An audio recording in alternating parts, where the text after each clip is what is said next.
Last week's episode was well received, all about how to stay motivated when you're not seeing progress, because we've all been there. Mm-hmm. It's very hard. Yeah, easy way to put it. It's very hard. And we talked all about it, other metrics, other data points, other things you can look at when the scale isn't moving, because that's most people's primary source of are they or are they not making progress. Yeah, and I think, we've talked a little bit about willpower with our lifestyle group recently, and I think motivation is somewhat similar. It's not an abundant source, and so it's important to be able to be objective about your progress. So let's dive now into, okay, you're not seeing progress.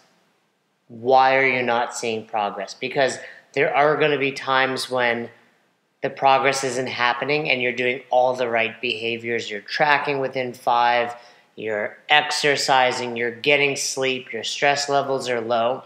But there are other times when you're not seeing progress and maybe it's your fault. Yeah, for sure. And I think, that's where that objectivity comes into it. And for me personally, I feel like that's why there's a need for us just to kind of call that out there. Like, this episode is all about why you should stay a member of ours, right, or why you should. But I don't mean it in that way. But when you're so involved, like we're humans, we're self-centered people. We're hyper-focused on what's going on in our own lives. And when you're that close to something, it's really difficult to call yourself out on your own shit. Like, you just don't see what you're doing, or you choose not to see it. Well, absolutely. One easy and good point is you posted something in our lifestyle group the other day about, hey, are you making this mistake on MyFitnessPal? And multiple people reached out to us and like, oh, I didn't even realize I was making that mistake. Right. It's like going to the gym, going to the box and squatting day in and day out, and finally your coach is like, hey, do you know your knees come in? Right. You're like, I didn't know that. What should I do about it? Right.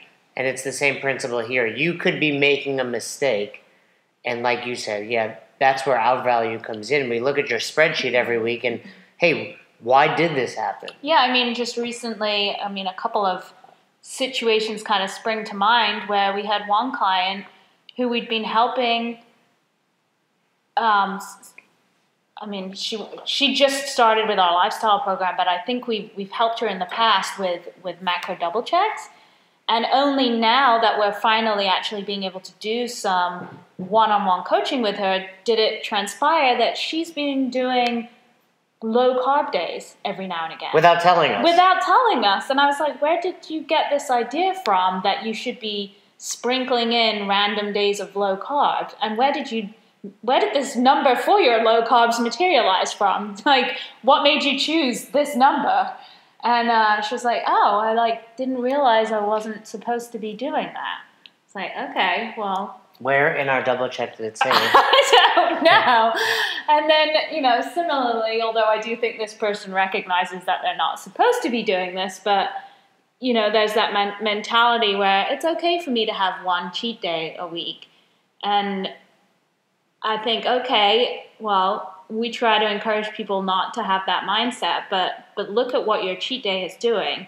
We're trying to achieve a realistic and sustainable weight loss by giving you a deficit that we think is good for your body to handle. Over the course of a week. Yes, over the course of the week. And typically that is around, suggested to be around 3,500 calories over the course of the week to achieve about a pound of body fat loss each week.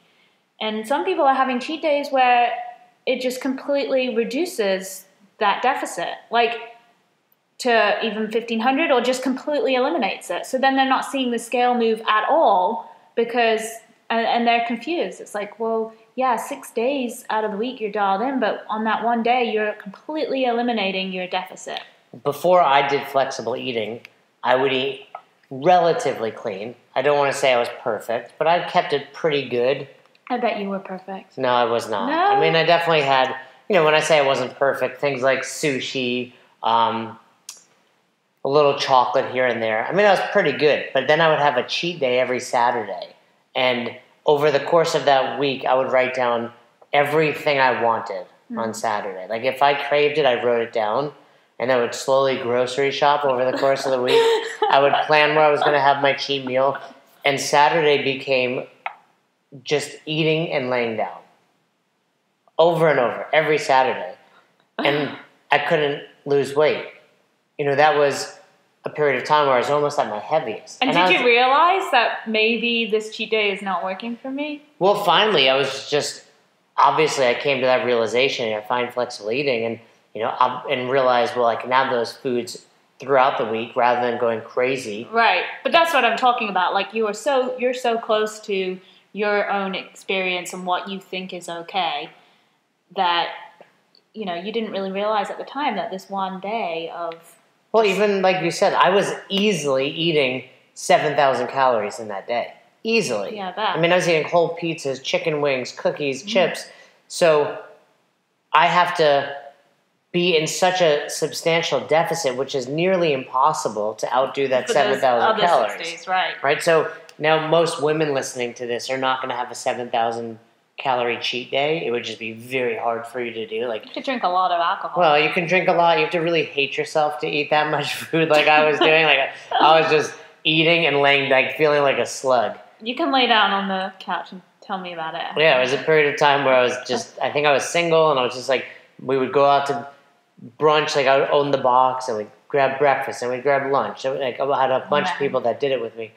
But, but like I said, that was 7,000 This is like the worst club to be a part of. Hey, do you want to be part of my self-sabotage club? Well, we obsess over what food we want and how to comfort ourselves one day a week. I was probably the only one going full cheat mode like that, because the other people weren't trying to do that, but, they were enablers basically. But the point is, while some of these people aren't having 7,000 plus calorie days, like you said, if we put you in a slight deficit, but you bring back 1,500 of them every Saturday, which is very easy to do. Right. It's a couple donuts and a couple drinks, like you said, a couple extra slices of pizza.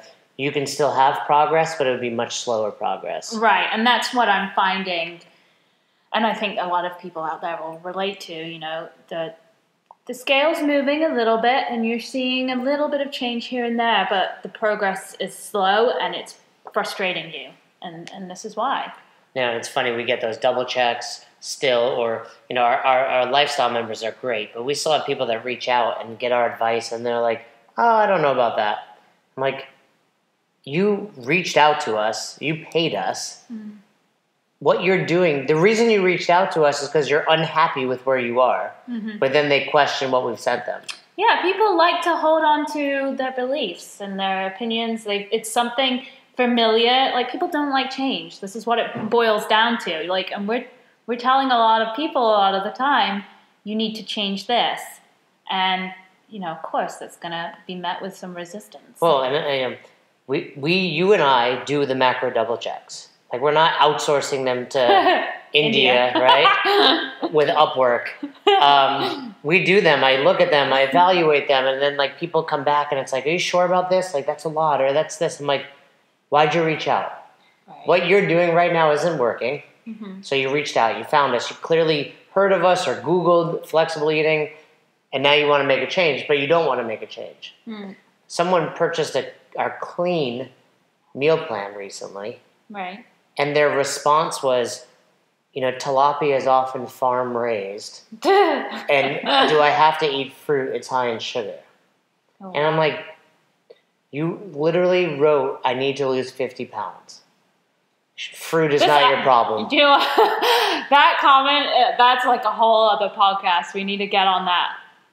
That's like, We'll save those. Yeah. But yeah, you're right. And one thing you brought up earlier with the person that was doing low carbs, part of this whole thing, hey, whether you work with us or not, we see a lot of people that do flexible eating. When they reach out to us for their macro double checks, I look at their numbers, right, and my mind is like, hurts.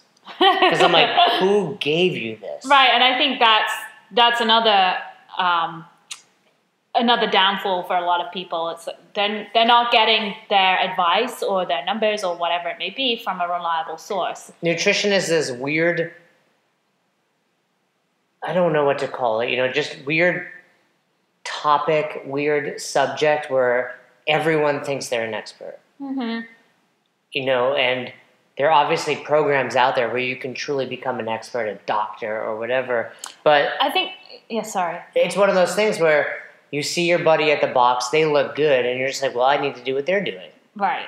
You know, there's not many other areas of knowledge and subjects where you would do that. Right. You know, hey, you I don't know, I can't, like, you would think to yourself, like, the way I was looking at it earlier was, when you enroll your kid in a program, you don't just look at somebody and like, hey, you're wearing what looks like a bathrobe and a belt around your waist. I'm going to put my kid in this martial arts school. Mm-hmm. You probably do some research for it. Right. But for some reason, it's like, hey, you have a six-pack. What do you do? Right. Well, I think comparing ourselves to others is innate as well. And we want to be part of a group and look the same way as people. And I think oftentimes the way to do that is to, emulate them, copy them. Let's do exactly what you're doing. But you do have to do your research. You do have to be careful. I think someone commented on a thread you had posted recently about, hey, what diets have you been on and did you have success? And someone said, hey, yeah, I did something like South Beach, dropped a ton of weight. I've managed to keep it off. Would I recommend it to anyone else? No. And I liked that because she was like, I recognize that this is truly not sustainable for the average person. Was I crazy about it? Yes. Do I now do some different things to maintain that weight loss? Yes. So I think, people need to just be a little bit smarter and ask some more questions.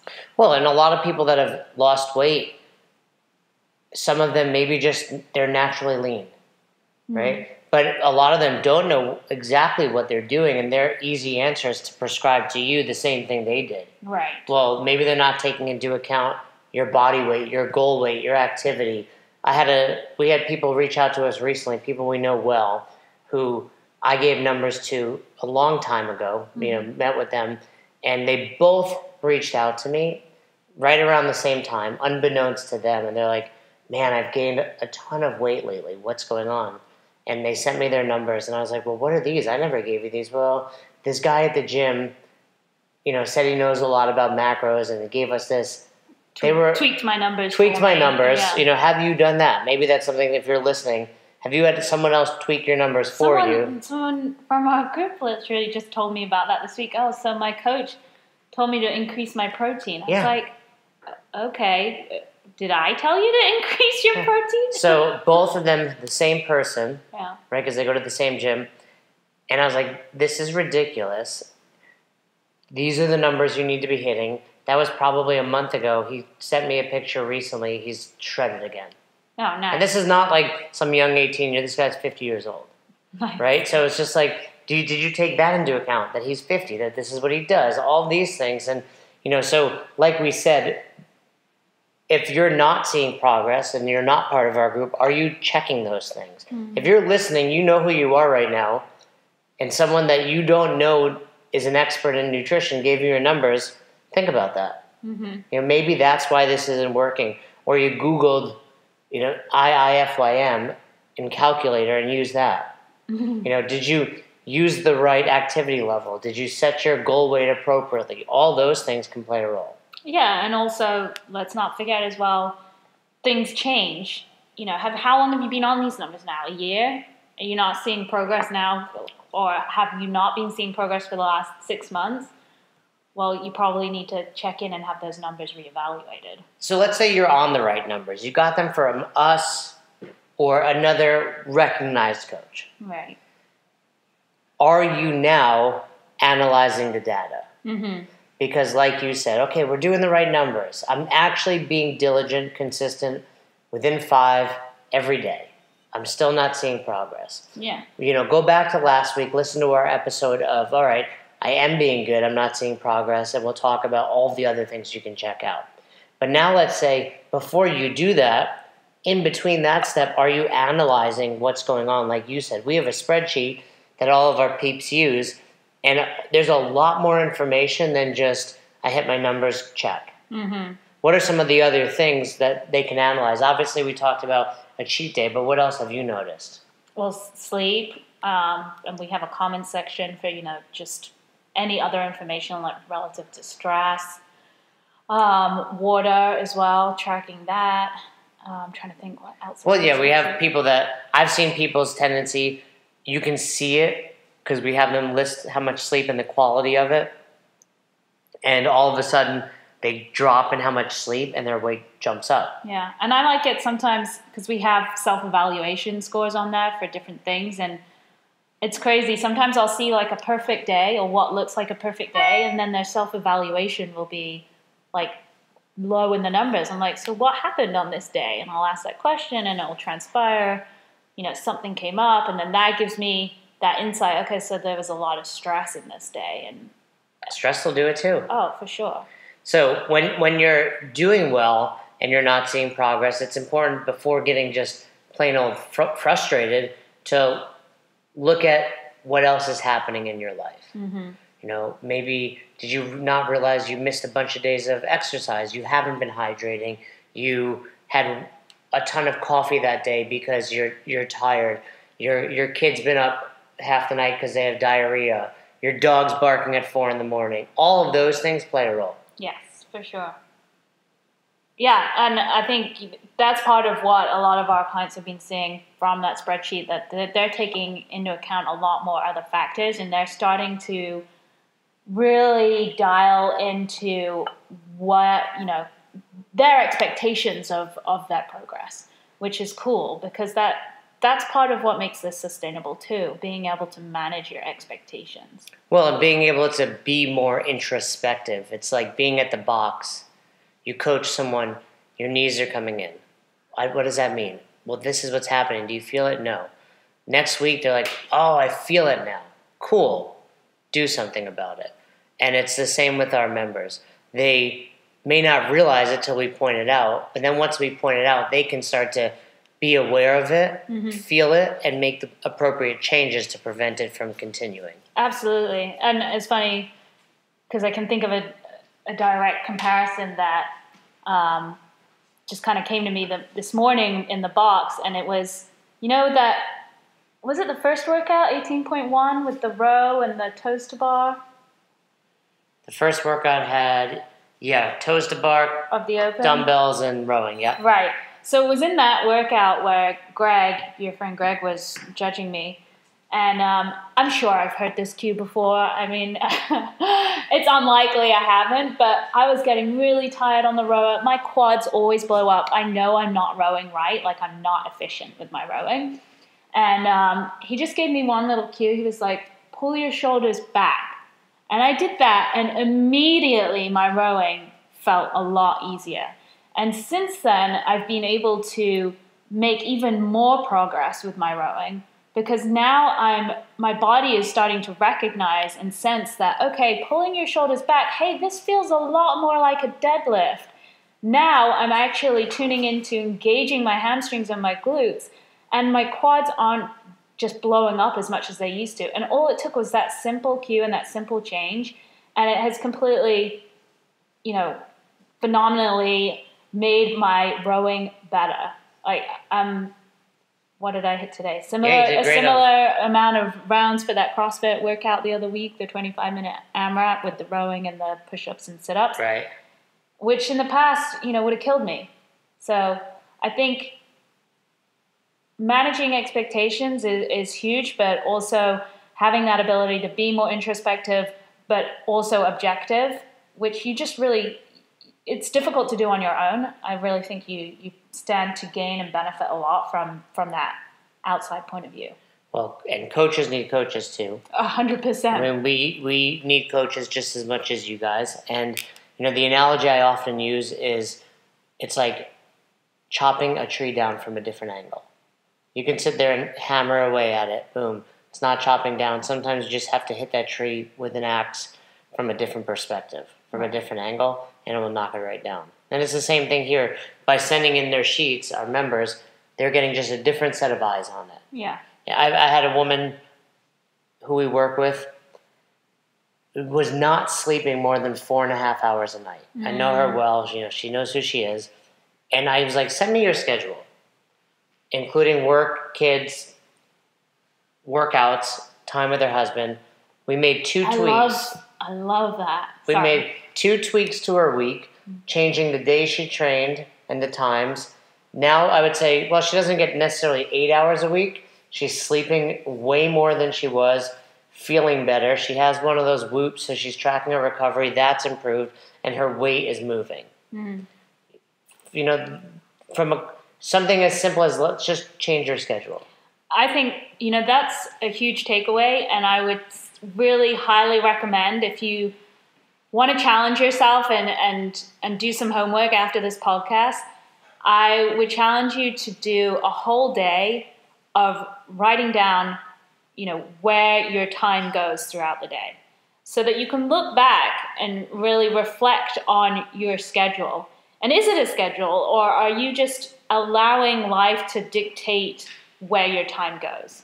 Because so much of what we do, I can tell you that so often we hear is, I just don't have the time for this, or time is like one of our most important commodities. I don't think it's one of, I think it is. It is the most important commodity. And we're all in the same boat. We all have the same amount of hours every day. Some of us have some more challenging more these days. life demands than others.